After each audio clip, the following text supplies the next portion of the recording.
বিগত সরকারের সমস্ত কিছুকে অবৈধ ঘোষণা করতে হবে।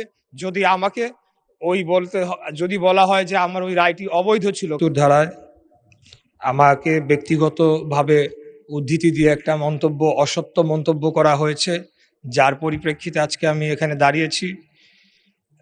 আমি শুধু এই কথাটি বলতে চাই যে যদি অবৈধ নির্বাচনের অবৈধ দাবিদার আমি হয়ে থাকতাম, তাহলে ওই সময় বাংলাদেশের সর্বোচ্চ আদালত সুপ্রিম কোর্টের আপিলেট ডিভিশনের 7 জন বিচারপতির বেঞ্চে আমার রায়টিকে বহাল রাখা হয়েছিল।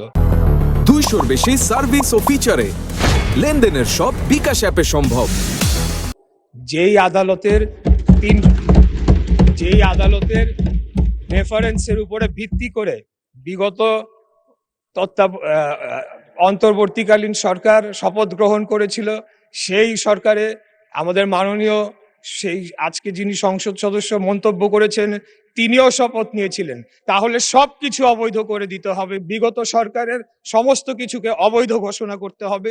যদি আমাকে যদি বলা হয় যে আমার ওই রায়টি অবৈধ ছিল, কারণ বাংলাদেশের এইপেক্স কোর্ট সুপ্রিম কোর্টের অ্যাপিলেট ডিভিশনের 7 জন বিচারপতির বেঞ্চে আমার রায়টিকে বহাল রাখা হয়েছিল। অতএব আমি এটার তীব্র প্রতিবাদ জানিয়ে আমার বক্তব্য শেষ করছি। ধন্যবাদ সবাইকে।